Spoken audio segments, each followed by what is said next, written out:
आज माननीय आपले राज्याचे मुख्यमंत्री माननीय एकनाथ शिंदे साहेब, त्याचबरोबर आदरणीय अजितदादा, आदरणीय फडणवीस साहेब, आदरणीय आठवले साहेब यांच्या पक्षातून, यांच्या महायुतीतून मला उमेदवारी मिळालेली आहे.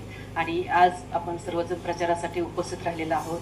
सूर्यनारायणाच्या ह्या पावन नगरीमध्ये उपस्थित असलेले माननीय पन्नू कोल्हे, माननीय नवनाथ कोल्हे, माननीय अमोल हाटमोडे, त्याचबरोबर माननीय अप्पा गुंड, माननीय समाधान बचुटे, माननीय महादेव बनसोडे, उपस्थित असलेले आमच्या जिल्हाध्यक्षताई, त्याचबरोबर उपस्थित असलेले आमचे कारखान्याचे संचालक सुधीर तात्या, उपस्थित असलेले सर्वच माझ्या भगिनी आणि नारायण चिंचोली येथे उपस्थित असलेले माझे सर्वच बांधव. आता ताईंनी खूप छान सांगितलं. खरंच त्या ताई तिथून खिडकीतून बघत होत्या आणि त्यांनी बोलल्या त्या पटकन आत निघून गेल्या. कारण महिलांना तेवढं स्वातंत्र्य अजून मिळत नाही आहे आणि एवढं सगळं बंधन असताना मी तुमच्यासमोर येऊन उभा राहते, तुम्हाला भाषण देते, किती मोठी गोष्ट आहे ताई. हा बदल महिला इथं बसण्याचा आणि परिवर्तन होण्याचा हा बदल माड्यापासून सुरुवात झालेली आहे. तुम्हाला माहीत नसेल पण माडा शहराची परिस्थिती पण अशीच होती. 2002 साली मी ज्यावेळेस लग्न करून आले, 2000 साली लग्न करून आले, त्यावेळेस माड्यामध्ये सुद्धा डोक्यावरून पदर, कपाळाला मोठं कुंकू आणि फक्त संक्रांतीला किंवा देवाच्या मंदिरापुरत्या महिला बाहेर पडत होत्या. त्यानंतर महिला कसल्याच बाहेर दिसत नव्हत्या.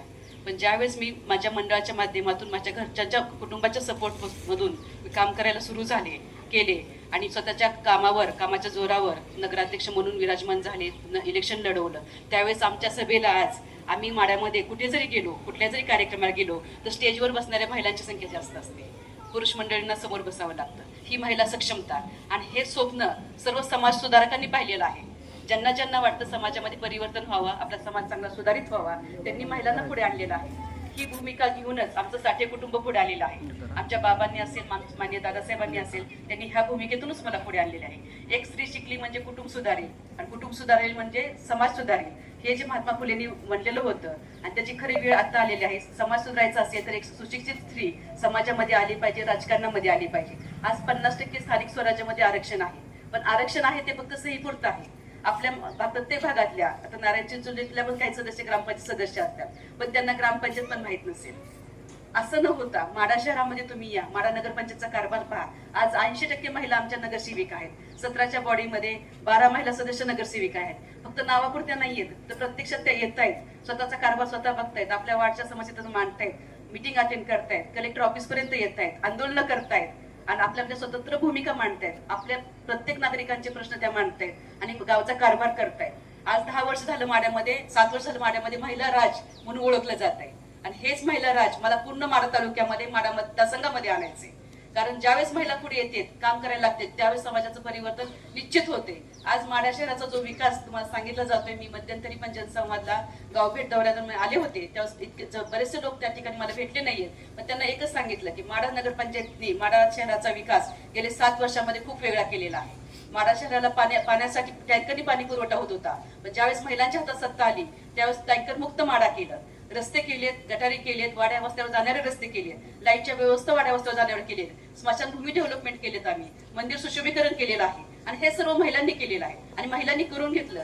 माडा शहरामध्ये रमाई आवास योजना आणि पंतप्रधान आवास योजना ह्या 2 घरकुल योजना आहेत. ह्या घरकुल योजना एकदम यशस्वीपणे राबल्या. आज 1000 घरकुलं नुसते कागदपत्रावर नाही तर बांधून पूर्ण आहेत.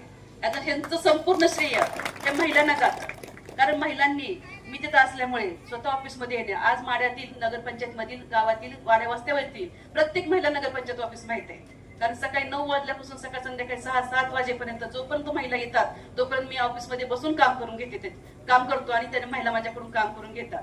ताई, पहिला फोन सकाळी येतो मला, ताई आम्हाला पाणी घंटा गाडी आली नाहीये, ताई चेंबर तुंबलेला आहे, ताई पाणी यायला थोडस उशीर झाला, ताई तुम्ही आताच्या आता इथं या, इथं पाणी साठलेलं आहे, आताच्या आता मला तुम्ही काही दिवसामध्ये तुम्ही आमच्या वाड्या वस्तीत जाणारे रस्ते करून द्या. हे सर्व कामं महिलांनी करून घेतलेली. महिला जसं कुटुंब चांगल्या पद्धतीने सांभाळू शकते ना, तसं गाव पण चांगल्या पद्धतीने सांभाळू शकते. ह्याचं उत्तम उदाहरण म्हणजे माडा नगरपंचायत आहे. आणि हे मी नाही सांगत, माडा तालुक्यातील सर्वच लोक मान्य करतायत आणि हेच परिवर्तन मला माडा मतदारसंघामध्ये करायचंय. म्हणून हे इलेक्शनला उभं राहायचा हा माझा जो ठाम निर्णय होता, तो तुमच्या आमच्यासाठीच होता, सर्व समाजातल्या लोकांसाठी होता. समाजामध्ये जायचं आणि समाजसेवा करायचं हे साठे घराण्याचं वसा आहे आणि वारसा आहे आणि तोच वसा आणि वारसा घेऊन मी पुढे चाललेले आहे. एका स्त्रीला फक्त वसा आणि वारसा असून चालत नाही, तर तिला त्याचं कर्तृत्व लागतं. आणि गेली 6-7 वर्षामध्ये अहोरात्रपणे नगरपंचायतच्या माध्यमातून माढा शहराचे अनेक प्रश्न आम्ही सोडवलेले आहेत. अनेक प्रश्नांना वाचा फुटलेली होती, त्या प्रश्नांवर आम्ही काम केलेलं आहे आणि माढ्यातील सर्व जनतेला सुखकर जीवन दिलेलं आहे. आज माढ्यातील जनता समाधानी आहे, सर्व सुखसोयी त्यांना उपलब्ध आहेत. आणि हेच काम करत करत आम्ही माढा तालुक्यामध्ये पोहोचलो. महिला मंडळाच्या अंतर्गत महिलांची कामं मार्गी लावली, महिलांना स्वतः सक्षम केलं, उद्योगासाठी त्यांना स्वतःच्या पायावर उभा केलं. आणि आज माढा तालुक्यामध्ये आमच्या प्रत्येक महिला सक्षम आहेत. त्यांनी तयार केलेले पदार्थ आमच्या युरोपला जात आहेत. मी माझं फक्त काम घेऊन आलेले. आजचे सर्व उमेदवार जे असतील ते उमेदवारांना सांगण्यासाठी काम नसेल, पण माझ्याकडे इतकं काम आहे की तुम्ही तासभर जर इथं बसला तर तुम्हाला मी सगळं काम सांगू शकते आणि बोलू शकते. ही आमची कामाची पोचपावती आहे की माढा नगरपंचायतमध्ये ज्यावेळेस पहिल्यांदा निवडून आले, दुसऱ्या इलेक्शनला मी त्यांच्या समोर जाताना मला त्यांना मतं मागण्याची गरज लागली नाहीये. त्यांना फक्त म्हणलं मी इलेक्शनला उभं राहिले, तुम्ही ठरवा तुम्हाला ताई काम करणारे हवे का नकोय म्हणून. त्यांनी मनाने मतदान केलं. त्यांना सांगितलं मतपेटीशी जावा, बटन दाबायच्या आधी फक्त एका स्वतःच्या मनाला विचारा आपल्याला कोण आपल्याला प्रतिनिधी हवाय म्हणून. त्यांनी मला निवडून दिलं आणि चांगल्या पद्धतीने एखादी सत्ता निवडून दिली. हे फक्त काम बोलते आणि असंच काम बोलणारे नगरपंचायत किंवा ग्रामपंचायत हे प्रत्येक ठिकाणी असले पाहिजेत. आजचं राजकारण खूप वेगळ्या दिशेला चाललेलं आहे. आज कामावर राजकारण होत नाहीये, पण हा बदल तुम्ही सर्वांनी करून घ्या. मुद्दाम हे उदाहरण नगरपालिकेचं सांगितलंय कारण असेच काम करणारी जर लोकप्रतिनिधी घडले, आणि लोकप्रतिनिधी घडवायचं काम हे जनतेचं असतं. तुम्ही निवडून देताय म्हणजे तुम्ही तो लोकप्रतिनिधी कोण आहे कोण नाही, कोण योग्य कोण अयोग्य ते तुम्ही ठरवताय. तुमचं एक मत ते ठरवते लोकप्रतिनिधी कसा असावा आणि कसा नसावा म्हणून. तुमच्या मतामध्ये इतकी मोठी ताकद आहे की प्रत्येक 5 वर्षाला लोकप्रतिनिधीला कुणाला खुर्चीवर बसायचे, कुणाला सरपंच करायचे, कुणाला ग्रामपंचायत सदस्य करायचे, कुणाला नगराध्यक्ष करायचे, कुणाला जिल्हा परिषद सदस्य करायचे, कुणाला आमदार करायचे, हे तुमचं एक मत ठरवू शकतं. आणि त्या मताची एवढी मोठी ताकद असताना तुम्ही कुठल्याही प्रकारच्या भीतीला म्हणजे घाबरून न जाता तुमच्या मताचा योग्य वापर हा झालाच पाहिजे. कारण प्रत्येक 5 वर्षांनी कितीतरी मोठा कारखानदार असेल, कितीतरी मोठा पैसेवाला असेल, तर तुम्हाला त्याला तुमच्या दारात यावं लागणार आहे मतं मागण्यासाठी, जर त्याला उभं राहायचं असेल तर. आणि आमदार व्हायचं असेल किंवा उभं राहायचं असेल तर त्यांनी प्रत्येक दाण्याने तुमच्या दारात यावंच लागतं. त्यावेळेस तुम्ही विचार केला पाहिजे की ह्या लोकप्रतिनिधींनी गेल्या 5 वर्षामध्ये आपली कामं केलीत का नाही. आज नारायण चिंचोलीमध्ये अनेक समस्या आहेत. आपल्याकडे रेशन दुकान आहे का? एवढी मोठी समस्या. मी तर पहिलंच गाव असं बघते जिथं रेशन दुकान नाहीये म्हणून. 138 गावं माझी फिरून झालीत. आपल्याकडे अजून रेशन दुकान नाहीये. आज तरी पण तुम्ही शांततेत बसलेला आहात. तुम्ही ह्यावर उठाव केलेला नाहीये. रस्त्याची सोयी नाहीयेत, पाण्याच्या सुविधा नाहीयेत, इतक्या मोठ्या लाईटच्या सुविधा नाहीत. आणि ह्या सर्व गोष्टी प्रत्येक गावागावात आहेत. 10-15 वर्ष झालं रेशन कार्ड प्रत्येकाला मिळालेलं आहे, पण त्याच्यात त्यांना अजून अन्न सुरक्षा योजनेत त्यांचा समावेश झालेला नाहीये. त्यांना राशन मिळत नाहीये. आणि हे आपण सगळेजण शांत बसून घेतो. प्रत्येक 5 वर्षाला इलेक्शन येतं. इलेक्शन फक्त वेगळ्या गोष्टीच्या वेगळ्या मार्गाने लढवलं जातं आणि आपण त्या गोष्टीला सामोरं जातो. कुठला ते प्रतिनिधी निवडून द्यायचा आहे, गटातटाचं राजकारण होत जातं आणि निवडून कोणाला तरी द्यायचंय. आपला गट बघून आपलं हे बघून निवडून देता आणि 5 वर्ष परत तुम्ही आहे त्याच समस्यांना सामोरे जाता. असं न होता तुमच्या समस्या जर सोडवणार कोणी असेल त्याला तुम्ही निवडून द्या. तुम्ही त्यांनी कुठलं काम आधी केलेलं आहे, त्याला काय काम करायचं हे तुम्ही बघा. त्याला कितीपत कामाची म्हणजे जाणीव आहे, तुमच्या समस्याची जाणीव आहे हे तुम्ही बघा. त्यामुळे लोकप्रतिनिधी निवडताना पूर्ण मनपूर्वक विचार केला पाहिजे की आपला लोकप्रतिनिधी कसा असावा, आपला आमदार कसा असावा. मी हे इलेक्शन आमदारकी म्हणून लढवत नाही. मला हे इलेक्शन पूर्ण परिवर्तन करायचे, समाजामध्ये पूर्ण परिवर्तन करायचे, लोकशाही जागृत करायची. तुमच्या मताचा अधिकार तुम्हाला काय आहे तुम्हाला जाणूव करून द्यायचा आहे. लोकशाही म्हणजे अशी आहे की तुम्ही एकदा मतदान केलं तर 5 वर्षांनी तुमची त्यांनी जो निवडून येईल त्यांनी 5 वर्ष तुमची सेवाच केली पाहिजे. त्यांनी 5 वर्ष अहोरात्र तुमच्यासाठी उपलब्धच राहिला पाहिजे. तो 24 तास तुमच्यासाठी कामच केलं पाहिजे. असं जो करणार असेल तर तो लोकप्रतिनिधी असू शकतो आणि हे निवडून द्यायची ताकद तुमच्यामध्ये आहे. त्यामुळे येणाऱ्या 20 तारखेला तुम्ही ठरवायचंय की तुमचा लोकप्रतिनिधी कसा असावा आणि त्यांनी काय कामं केली पाहिजे. मी तुम्हाला माझं काम घेऊन आले, काम सांगितलेले आहे आणि ह्यापुढे सुद्धा तुम्ही मला संधी दिली, तुम्ही मला तुमची सेवा करायची संधी दिली. मला आमदार व्हायची म्हणत नाहीये मी, तुमची सेवा करायची संधी दिली. तुम्हाला जर वाटलं की 5 वर्ष आपली ताईत आपली सक्षमपणे सेवा करू शकेल, आपलं काम जसं माढा शहरामध्ये केलंय तसं संपूर्ण मतदारसंघामध्ये करू शकत असेल तर तुम्ही मला निश्चित निवडून द्या.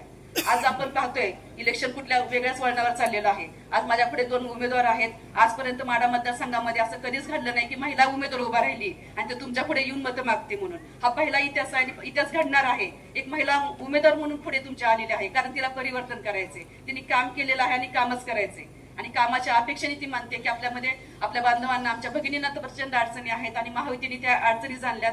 आज माझी लाडकी बहीण योजना ती चांगली पद्धतीने चाललेली आहे आणि लोकप्रिय होत चाललेली आहे. या लाडक्या बहिणीला सुद्धा तुम्ही तसंच लोकप्रिय करा. या लाडक्या बहिणीला सुद्धा तुम्ही तसंच निवडून द्या. का तर प्रत्येक वेळेस महिलांना समाज परिवर्तनासाठी पुढे आणलं जाते आणि आज आम्ही सर्व महिला आमच्या महिलांच्या समस्या सोडवण्यासाठी पुढे आलेल्या आहे. आज नाही म्हणलं तरी 50% महिलांचं मतदान आहे. 50% मतदानामध्ये महिलांना सुद्धा तेवढा अधिकार आहे उभा राहण्याचा. तर सोलापूर जिल्ह्यामध्ये 11 जागांमध्ये फक्त मला एकटीलाच उमेदवारी मिळाली. म्हणजे 50% आमचा अधिकार असून सुद्धा मतदानाचा आम्हाला उमेदवारी मिळत नाही आणि उमेदवारीसाठी झगडावं लागते. हे कशासाठी होते? म्हणजे काम करायची इच्छा असून सुद्धा काम करायला संधी मिळत नाहीये. हे का होतंय?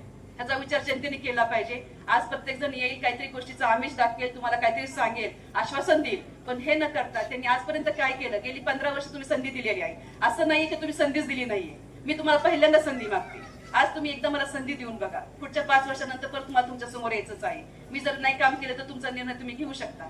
त्यामुळे ह्या संधी तुम्ही मला संधी निश्चित देऊ शकता, कारण मी तुम्हाला काम सांगितलेलं आहे. पहिल्या उमेदवारांना तुम्ही 15 वर्ष संधी देऊन पाहिलेल्या आहेत. अनेक समस्या तुमच्या आहेत तशाच आहेत आणि ह्या समस्या तर सुटणारच नाहीत. आपल्याला बऱ्याच गोष्टी करायच्या आहेत. मी कालच आपल्या पक्षाचा जाहीरनामा सादर केलेला आहे. मतदारसंघामध्ये मला काय काय कामं करायची आहेत, शैक्षणिक सुविधा आणायच्या आहेत, वाड्या वस्त्यांवरचे रस्ते नीट करायचे आहेत, पायाभूत सुविधा लोकांपर्यंत पोहोचवायच्या आहेत, पाणी असेल, रस्ते असेल, लाईटची सुविधा असेल, ह्या संपूर्ण वाड्या वस्त्यांपर्यंत पोहोचवायच्या आहेत. स्मशानभूमी आपल्याकडे चांगल्या करायच्या आहेत. आपल्याकडे स्मशानभूमीला जाण्यासाठी सुद्धा रस्ता नाहीये. ही खरं गोष्ट आहे की नाही?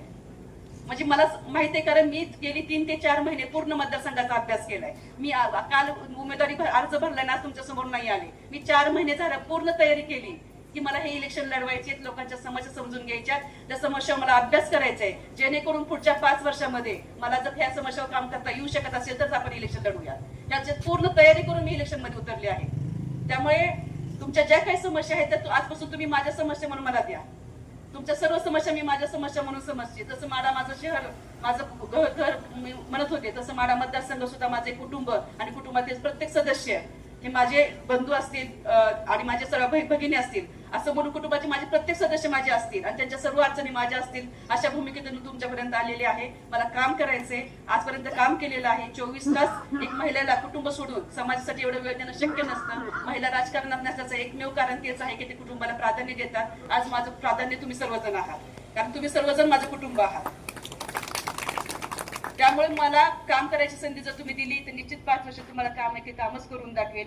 आज येणाऱ्या 20 तारखेला आपण घड्याळ्या चिन्हासोबत बटन दाबून प्रचंड बहुमताने ह्या लाडक्या बहिणीला, जशी लाडकी बहीण योजना लोकप्रिय झाली तशी तुम्ही ही लाडकी बहीण विधानसभेत पाठवू शकता. कारण तुमच्या हातातच ती ताकद आहे, तुमच्या मतामध्येच ती ताकद आहे मला विधानसभेत पाठवायची. मी फक्त तुम्हाला काम सांगू शकते, निर्णय तुम्ही घेणार आहात आणि योग्य तुम्ही निर्णय घ्यावा असं मला वाटते. त्यामुळे येणारा हा उत्सव जो आहे आपला लोकसभेमध्ये विधानसभेचा जो उत्सव आहे तो आपण चांगल्या पद्धतीने साजरा करूया. नुकतीच दिवाळी पार पडलेली आहे, आता विधानसभा लागलेली आहे. हा एक जागरच असतो आणि ह्यातून आपल्याला 5 वर्ष आपला लोकप्रतिनिधी निवडायचा असतो आणि 5 वर्षानंतर पसंती येते. 5 वर्ष म्हणजे बराच काळ होतो, परत पश्चाताप करून उपयोग होणार नाहीये. त्यामुळे ही गोष्ट विचारपूर्वक निर्णय द्या. कुठल्याही आमिषाला, कुठल्याही भूलथापांना, कुठल्याही आश्वासनाला बळी न पडता पूर्ण विचार करावा. एक महिला उमेदवार जर स्वतःहून तयार होत असेल तुमचं काम करण्यासाठी, सेवा करण्यासाठी, त्याची संधी द्यावी. आज माडा विधानसभामध्ये एकमेव महिला उमेदवार आणि तुम्ही जर ठरवलं तर एकमेव पहिली महिला आमदार म्हणून विधानसभेमध्ये जाणार आहे आणि हा माड्याचा इतिहास घडणार आहे आणि हे इतिहासाचे साक्षीदार तुम्ही असताल आणि हे साक्षीदार व्हायचं का नाही हे तुम्ही ठरवावं. त्यामुळे येणाऱ्या 20 तारखेला घड्याळ्या चिन्हावर समोर बटन दाबून तुम्ही मला प्रचंड बहुमताने विजय करावा आणि मला तुमची सेवा करायची संधी द्यावी असं मी तुम्हाला विनंती करते आणि थांबते. धन्यवाद.